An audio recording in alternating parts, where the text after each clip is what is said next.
Would you give away $112,000 just to avoid listing your house? Most homeowners, I don't think, would. But one seller may have done just exactly that. I'm going to show you the proof. Welcome back to the Real Cost of Fast Cash, where we examine real properties that were sold to cash buyer companies and compare what happened afterward. Today's property, it's a brick ranch, was located in Bensonville. Home was built in 1955, 2 bedrooms, 1 bath, approximately 1,000 square feet. Brick construction, existing hardwood floors. The seller was a trust, which sometimes could mean the property may have been part of an estate, although we can't say that for certain. But in March of this year, the property sold to a cash buying investor for $192,500. Now, many cash buyers advertise no repairs, no showings, fast closing, sell as is, and for some sellers, that convenience is worth it, even though you can sell as is, even listing it on the open market. But the real question is, how much convenience did this seller pay for? After purchasing the home, the investor completed mostly minor cosmetic updates. From the listing photos, here's what appears to have been done.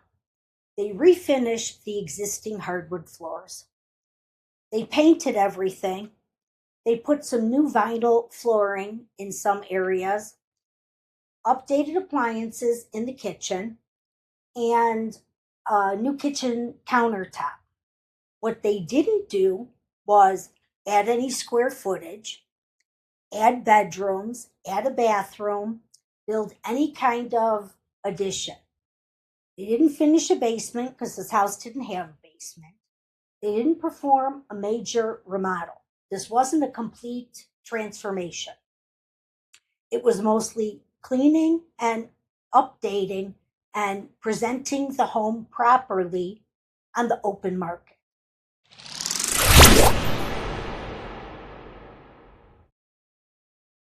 Less than 2 months after purchasing the property, they relisted it for $319,900.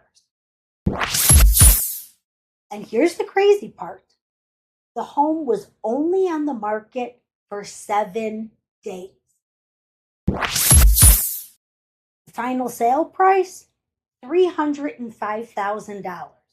That's $112,500 more than the investor paid. Now, before anyone jumps into the comments, let's be fair. The investor took some risk. They paid closing costs. They paid carrying costs. They spent money on, paint and the updates they were doing. They likely paid commissions when the property sold. But the lesson isn't that cash buyers are bad. Some sellers genuinely need speed, convenience, certainty. But before accepting any cash offer, get multiple options. Talk to a realtor. Find out what your home might sell for on the open market as is. Ask what repairs would have to be done, if any. You may discover that selling as is through the MLS could put a substantially more money in your pocket. In this Bensonville example, the investor bought the property for $192,500 and sold it less than 2 months later for $305,000. after mostly cosmetic improvements. So, what do you think?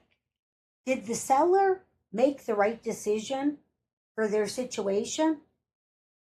Or did they leave a lot of money on the table? Let me know in the comments. I'd love to know your opinion.